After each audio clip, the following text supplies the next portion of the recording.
Anyway, the wicked witches. First of all, a witch is a wise one.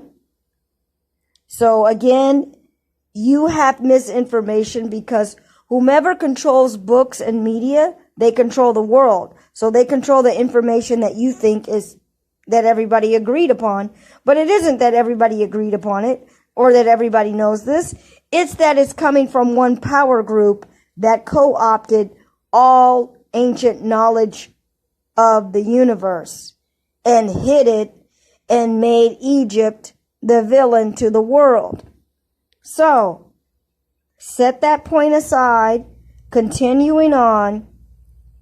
The witches, there should be 4, but they only talk about 2.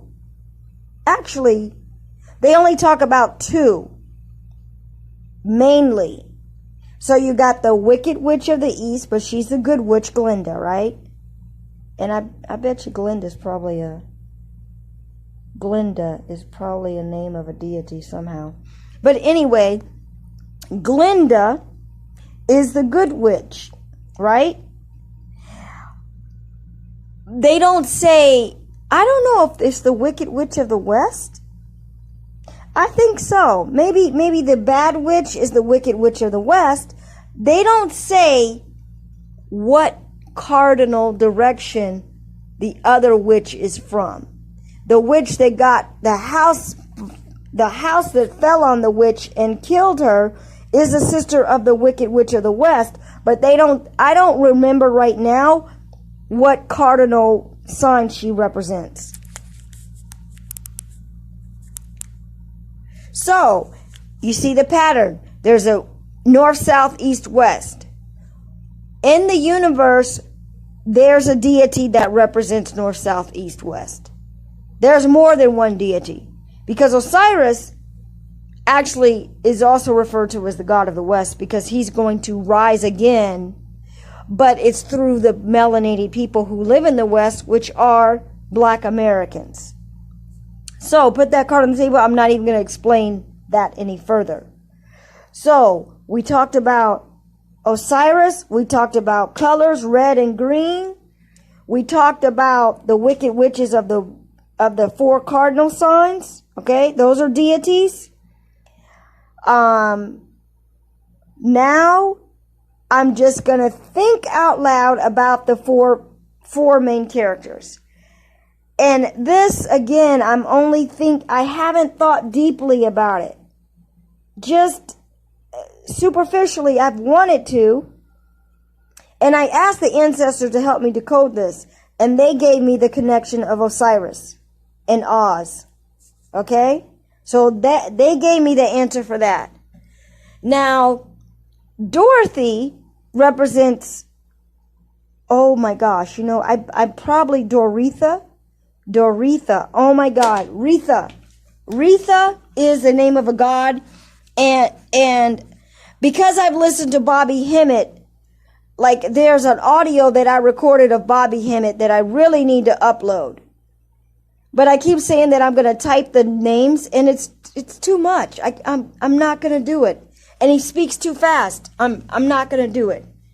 Maybe in the far future I will, but I should upload that, and I'm going to. And I remember right now he said Retha. Retha or Rhea, but I think he said Retha.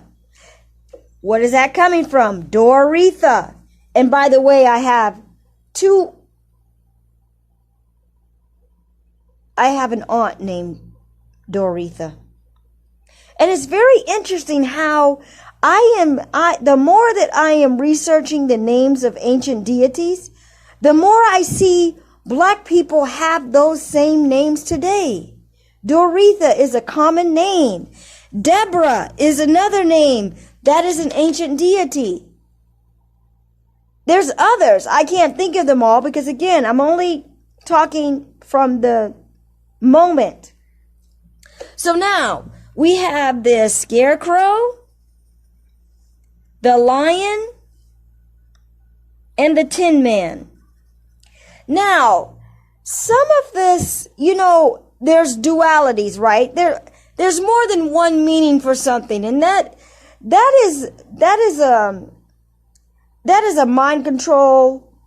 The idea that you can't have double meaning, like if you can't think of more than one meaning and more than one approach and understanding of something, that shows your brain level.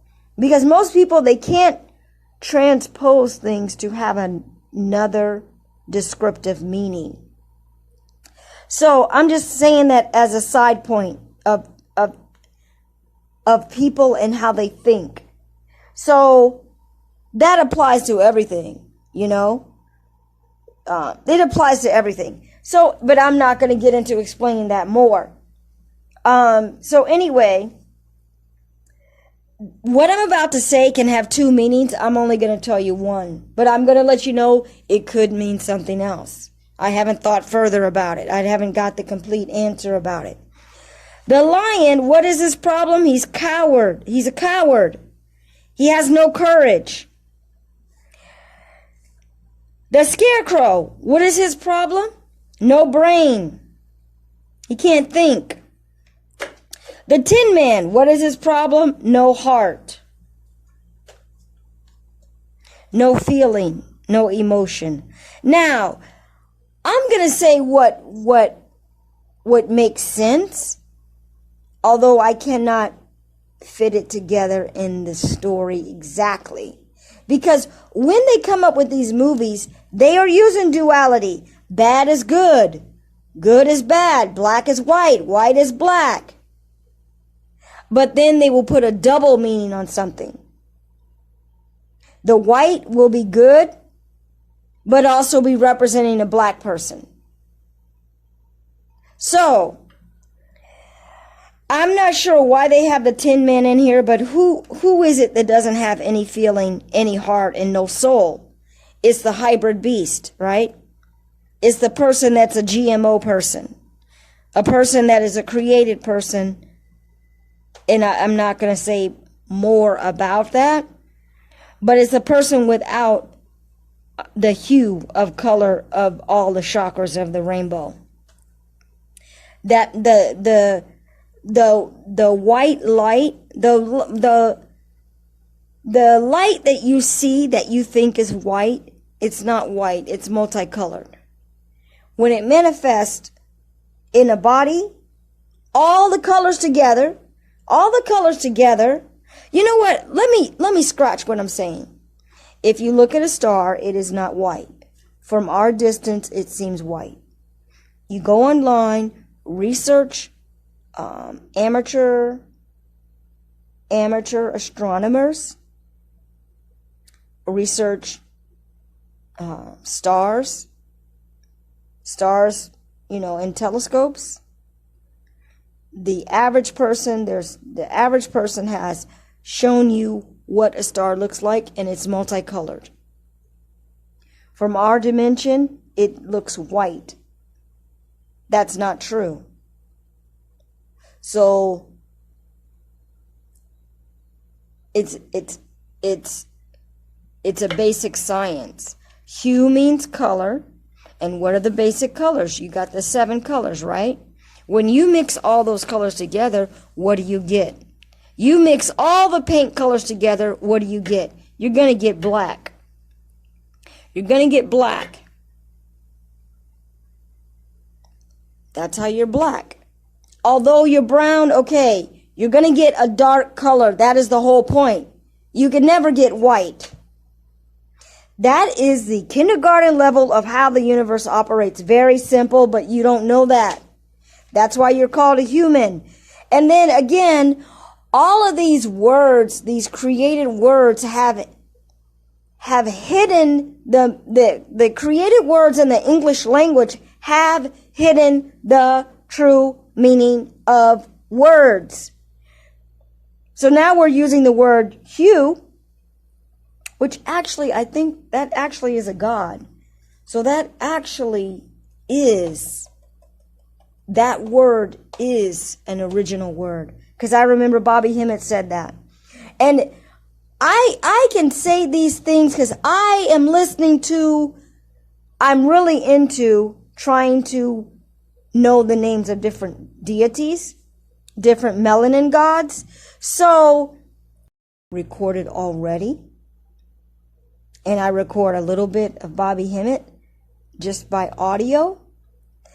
And the ancestors let me find a video where he was saying the names of gods, melanin gods. And I recorded that on my phone, and I'm listening to that almost every day. Really, I'm listening to it every day. So, this is my last points here. Who has no feeling, no heart, no soul? Who has no hue to their skin? Who is a GMO person? Who is the hybrid person? Who is the person that is not an indigenous original of the planet? That has to be the Tin Man. But out of confusion, they put him there. Now, I just figured out the duality of that. On the one side, it can be the GMO person, because it's without a heart, okay? That tells you right there. But to play around, they don't make him a villain or anything. Aluminum is tin, right? Isn't tin made of aluminum? Aluminum. And and in order to get any kind of metal, you have to put ingredients together, right?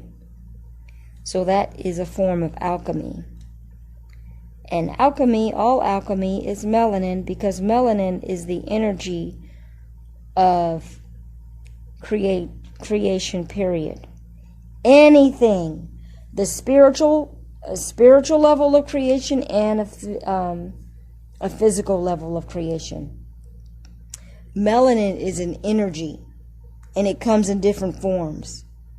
On the material plane, okay, it's a different form. In your body, it's a bioform, right? It's a biological form.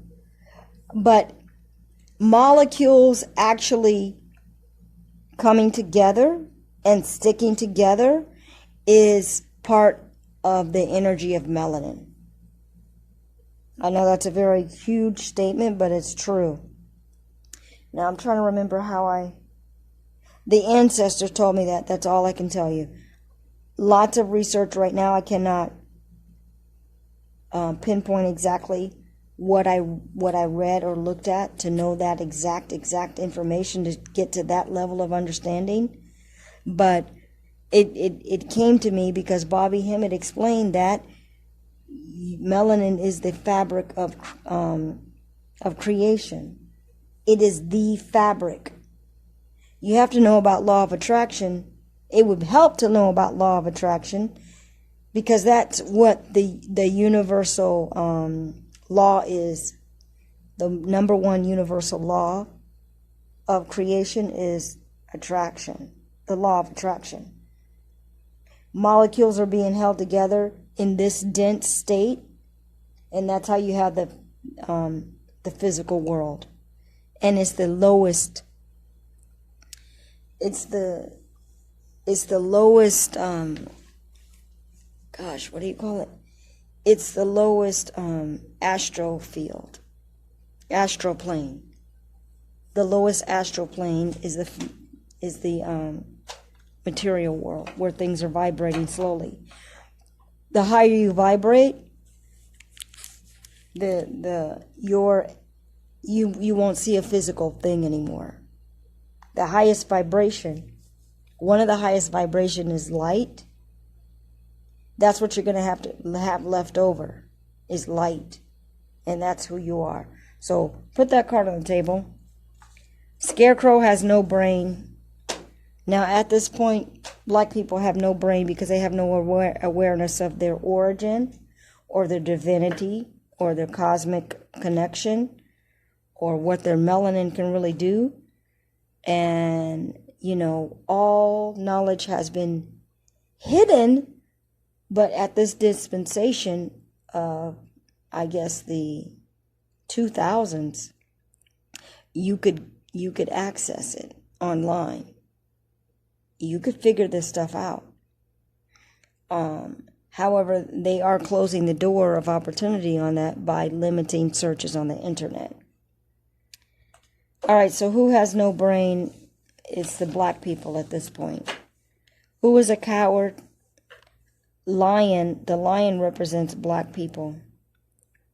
It is the archetype of black people. It is the archetype of so-called Africa. And it is the one of the zenith animals, the zenith power animals among all the animal kingdom. If you say who is the strongest in the animal kingdom, one of those animals would be the lion. Everybody would say that.